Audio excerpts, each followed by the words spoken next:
Good afternoon, everyone. My name is Chine McDonald, and yes, I'm a black woman with a British accent.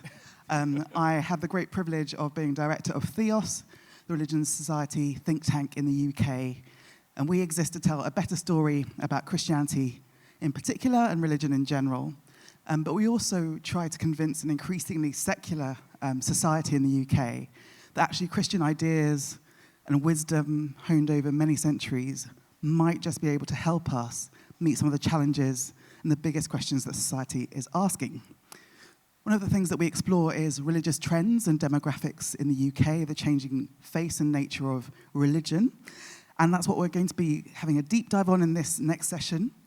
I'm delighted to have Tara Isabella Burton and Ryan Burge with me. I'm going to first let you introduce yourselves and tell us a couple of sentences about your work and what interests you about this subject.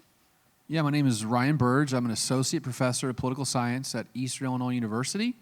I'm also a pastor. I've been a pastor in the American Baptist Church now for almost 20 years. I've written a couple books about non-religion. The Nuns came out in 2021. I wrote a second edition that came out this year. And also, I wrote a book called The Great De-Churching with two pastors named Michael Graham and Jim Davis, where we looked at the people who used to go to church but now don't anymore and trying to figure out why they left and what could bring them back. Thank you. Tara. Hi, I'm Tara Isabella Burton. I'm a novelist, theologian, and a culture critic. I am the author of Strange Rites, New Religions for a Godless World, which is in part about the spiritual but not religious in America, and Self-Made, Creating Our Identities from Da Vinci to the Kardashians, which is an intellectual history of self-creation and theology. Amazing. So, we've heard a couple of references earlier on today about people leaving the church or leaving religion voluntarily. But Ryan, could you paint a picture of what that looks like in terms of the numbers and the stats and research you've done? Yeah, so in 1972, 5% of American adults identify with no religion. In 1991, it was 7%, so just a 2% increase in about 20 years. And from that point forward, it's been nothing but exponential growth for the nuns. By our best estimates, about 30% of American adults are non-religious today. Amongst Generation Z, which are people born in 1996 or later, it's probably north of 40%, maybe even as high as 45% of Generation Z are non-religious. Only 25% of American adults report going to a religious service once a week or more. In contrast, 52% of American adults report going seldom or never, so less than once a year. It's a trend that's impacting every aspect of American society. There's no demographic group that you can name that has not been more secularized today than 10 or 15 years ago, whether it be race or age or gender or politics or region. Everyone, basically every demographic group in America today is less religious than they were 10 or 15 years ago. And there's really no reason to think that's going to slow down at any point in the future. Thinking comparatively, about 15% of Europeans go to church, synagogue, or mosque once a week. It's 25% of Americans as a whole. Poland would be the most religious state if it was in the United States. It's actually more religious than Utah in terms of attendance. But then you have places like Denmark where 3% of Danes go to church every week. It'd be the least religious state it was in America. So, Europe is at the very top of the list and the very bottom of the list. America is kind of in that mushy middle where we're not really, we're more religious than Europe in some ways, but less in other ways as well. So I was given the instruction before I came on to not let you be too depressing in terms of numbers, but we're gonna go with that. And Tara, maybe if you could tell us a bit about what is going on under the surface of those numbers. What are the things that you see in the work that you've done? So I think the most important thing to keep in mind when thinking about the religious nuns is that it is something of a misnomer to the extent to which they do not have no religion, but in many cases have sort of made their own religion. Whether we're talking about the spiritual but not religious who identify as such, or we're talking about people who are unaffiliated but say they believe in something, which most unaffiliated people will in fact report that they do, what we're actually seeing is this sort of phenomenon that I like to call remixing, where more and more Americans, both officially unaffiliated and people who might check a different box on a form, are kind of mix and matching their own spiritual identity. They're getting, a sense of meaning from here and purpose from here and ritual and community from yoga or a soul cycle class or sage cleansing or some combination thereof. It's the increasingly prevalent, the idea that religion is something, your religious life is something that you can create and curate for yourself in accordance with your own needs. Right. So maybe, Ryan, with your pastor hat on, maybe, is that a good thing? Listen, I think religion at its very core is a communal idea. If you look at religion, to put my social science hat on for a second, the best part of religion from a social science perspective is the attendance piece. The very first article I ever published was about political tolerance, which is the idea of putting up with people you disagree with, not agreeing with them or not, just saying, should you exist in America? The people who are the least tolerant are people who believe the Bible is literally true. The people who are the most tolerant are those who went to church every week. Because being communally around people who are different than you builds bonds to those people. They don't become just caricatures. They become real human beings. And so this idea that religion is, I'm my own church, and I practice religion by doing a nature walk by myself, the social scientist in me says, no, that is not the value of religion. The communal aspect of religion is probably, from a purely, horizontal impact, is way more important than the theological thing. And actually, I think in some ways the theological is probably the most caustic form, because it creates us versus them, right versus wrong, good versus evil. The hanging out with other people, that's really good, especially in a diverse space of people who are open to new ideas and talking to other people about their experiences. That's the part of religion that when we lose a lot. 85% of Americans still believe in God at some level. There's your non-depressing stat of the day, okay? Even amongst people who never attend religious services, they are just as likely to say that God doesn't exist as I'm 100% certain that God does exist. So even amongst non-attenders, there's still a lot of believers in that group. The problem is you've got to do something with that. You've got to join a group of like-minded people, and individualized religion is really not the good part, in my estimation. I wonder, though, Tara, if religion is about, the good parts of religion are about community and belonging, aren't people finding belonging at Soul Cycle as well? I think that they are, and I think that that's sort of something that worries me a little bit, which is to say, I think that any form of community building, of communal life, is generally a good thing. Any activity you want to do that forces you in communion with your neighbors is great. I have my own concerns about particularly the wellness culture iteration of it, not just because it's expensive, something like Soul Cycle is about $40 a class, but because the idea that certain kinds of affinities and desires that we have will only put us in touch with other people like us, or who can afford this particular class, or who can, have certain particular worldly values, does get in the way of neighborliness. But I actually see the problem as something a little bit bigger, or perhaps just slightly different, which is I think that this very idea that religion is something for us to consume, that it is a source of a set of goods, even a good as obviously necessary as community, risks making it into a consumer product and leaving behind the question of theology, the question of robust truth claims. And I worry that when we get to a cultural point where if it's true for you, if it feels good, if it works, those become the only arbiters of worth, how do we have conversations about transcendent truth? Now, we don't have to agree about what those transcendent truths are, but at the same time, I was struck recently, I was at a conference where someone said, well, it's in a Q&A, well, it's self-evident, it's so obvious to me that there's no such thing as reality out there, there's no such thing as truth out there. And the confidence with which he spoke really struck me, because I think this is so it is normalized now that there is no truth out there, at least at a cultural level in America in 2023. And I worry about what that means long term for the health of our culture.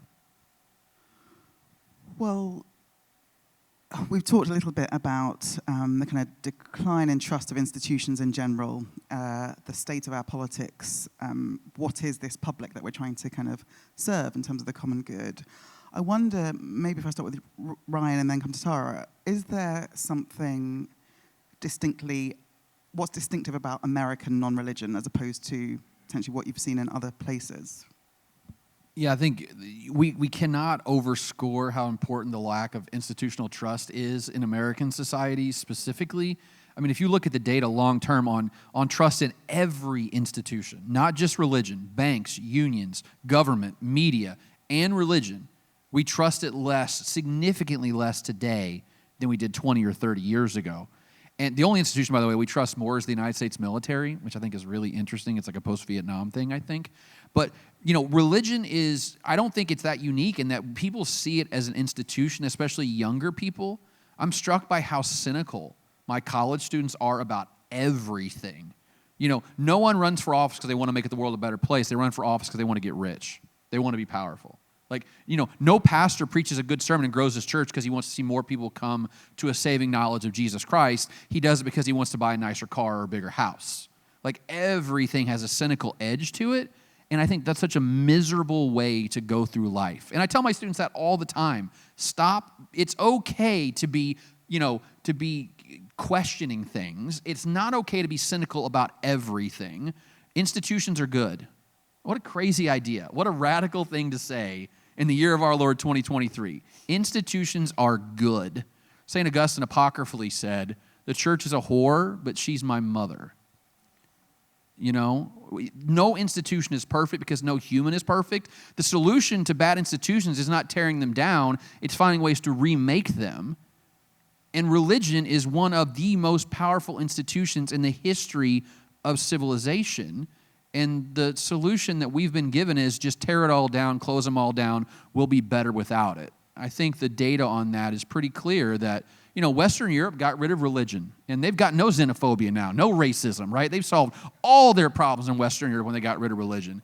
Maybe it's not religion's the problem. Maybe it's human nature's the problem, and religion can be a cure for that problem that we have in our human nature. I don't know if you've been to the UK recently, but we actually don't have any xenophobia or racism. It's all anymore. gone. It's all gone. Solved those problems. Solved. Well done. Tara, your thoughts? So I completely agree with you, Ryan, and I think that this sort of institutional distrust is a huge part of the picture.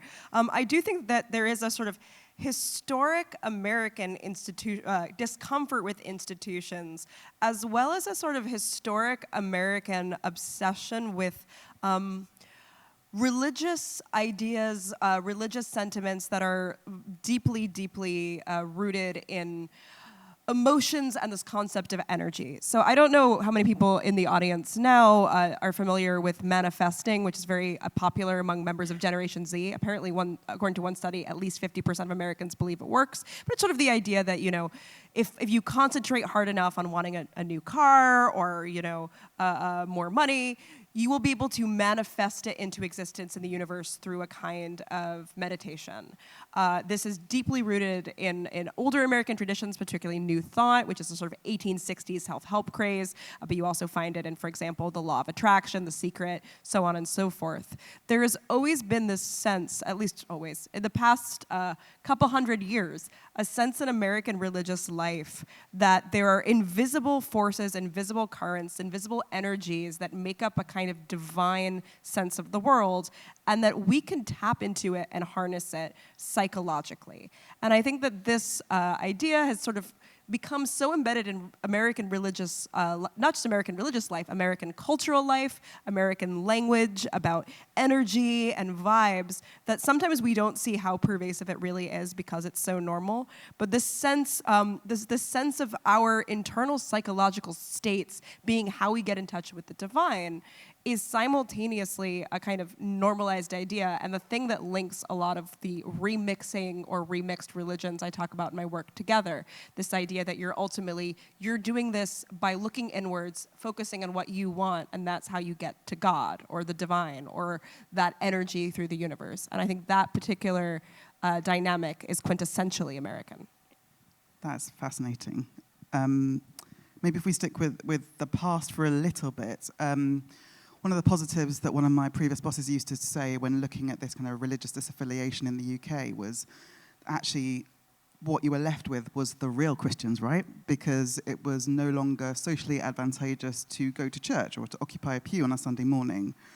I wonder, Ryan, what was present in America's past that isn't there now, which might explain some of the disaffiliation? So in the 1950s, the most powerful religious tradition in America was called mainline Protestant Christianity.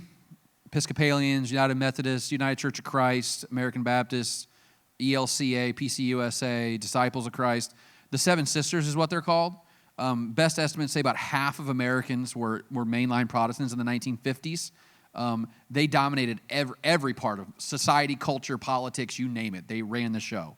And now the mainline is a shell of its former self. About 10% of Americans are mainline Protestants now. It'll probably be 5% of Americans in the next 15 or 20 years. Only 300,000 Episcopalians go to church every Sunday in this country. 300,000 Episcopalians go to church. Southern Baptists have 13.2 million members. There's 21 million non-denominational Christians in America, just to put that in context, okay?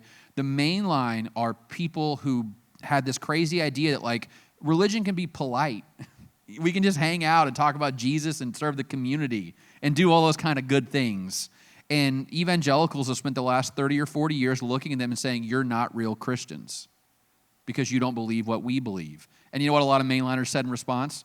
Okay, I guess I'm not. Bye. And left. And that was bad, objectively bad for America. We talk about political polarization a lot in this country. We don't talk about religious polarization nearly enough. The future of America looks like this. A small cadre of very conservative people religiously, not just evangelicals. Traditional Catholics are growing rapidly right now. Latin Mass Catholics are growing rapidly right now, but also Orthodox Jews, Muslims, Latter-day Saints on one side, and a whole bunch of nuns on the other side, and no one in the middle. And there used to be a great number there's a whole buffet of options for spirituality in America, and our kids and grandkids will have two options, which is conservative religion or no religion at all. And I think those are two bad options for most of us who have a deep spiritual yearning and want to be part of a community and don't have a chance to join an Episcopal church because it closed, or United Methodist Church because it schismed and joined the Global Methodist Conference. That is not good for American society, American spiritual health, and American democracy will be weakened because of that. Tara, any thoughts on that from your perspective, particularly maybe millennials looking in at what's going on at the church? So I think that I'm torn on this precise question, and I think you identify really well the difficulty of that kind of polarization, not just because the kind of communal life that we can have in being religious together is one that often makes us better. That the question of, if there's a litmus test to come into church, how is it going to transform you at all if you're not even there? At the same time, I think that one of the reasons that, people are drawn to, young would-be Catholics are drawn to Latin Mass is that there is something very valuable, and I say this as someone who's not a conservative, about the robust truth claims that this stuff is real and that it matters, that, the resurrection happened, that Jesus really did come back from the dead. And I worry that by ceding ground theologically on the big stuff, the God is real stuff, why go to church rather than Soul Cycle? If all you want is community and if the only thing that matters is community and doing good in the world, a better use of your time than going to church would be volunteering, for example. And I want to see simultaneously a spirit of openness and welcoming. A welcoming spirit in our churches, in all our religious institutions, even as I think the best thing that Episcopal church could do to retain its membership, to galvanize its membership, is to say, hey, we're not Soul Cycle. we believe this thing, this seemingly crazy thing, that we believe that God is real and this is what it means. Because if God's not real, the way that the world looks and the things that matter do start to change. And I wonder, and I don't have the wisdom to have the answer, how one preserves both the openness and the communal importance of religious life without ceding ground that church is just another thing you could choose to do with your Sunday. Yeah, let me just quick. There's a paper that was published about Canadian atheists a couple of months ago. Asked the question: why don't they volunteer so much? And the question is, they don't have the inclination, like the mental inclination to do that? The answer is they have the same mental inclination to volunteer as Christians do. They just don't have the framework and mechanism to actually volunteer. That's what religion does. It gives you an outlet for that itch that you have to help people. Church is like, oh, we've got plenty of programs for you to help people. Atheists would help just as much as Christians if they had the apparatus around them to allow that, but they've not been spending hundreds of years building denominations to build that apparatus to make it easier to help your fellow man. They're trying to catch up, and they are making progress, but we had a head start. Christians have had a couple centuries of head start on that. Well, maybe this may be the final question, but as Christians who really think that it's a good thing for people to be in relationship with God and with each other, who think that Christianity makes a difference for the common good, for the public, but also for individuals, where might the ways in be to those who have left or are disaffiliating from the church? And what do you see in the future, potentially? Is it inevitable decline? Or are there kind of pockets of hope that we should reach into to get them back? I think that at its best, what the church can do is be as opening and as open and as inclusive as possible when it comes to getting people into the church, and at the same time, really standing up for the most important theological principles, to my mind at least, of both the reality of God, the reality of the incarnation and the resurrection, and the dignity of every human person. And I think that message, particularly in a culture that so often dehumanizes all of us, that reduces us to our social status or our finances or our sexual desirability, to affirm that, yes, this is weird and this is unworldly, and this is what we are offering. We are offering a love that is grounded in a different and, yes, maybe a little bit weird to secular minds view of the world. And I think preserving that strangeness rather than trying to fit Christianity into the sort of secular mold of, well, what can Christianity do for me? Why should I, what am I going to get out of it? Is the best way forward. That's so interesting to me because Tom Holland, who's a British historian, talks about how we swim in Christian waters in the UK despite increasing secularization. And he actually said at an event last year that actually what Christians need to do is to talk about the weird stuff, is to talk about the supernatural, because actually, clearly, what the younger generations are interested in is vibes, crystals, energies, the transcendent. Mm-hmm. So let's kind of reach into that rather than pretend we're kind of logical, intellectual beings. Right.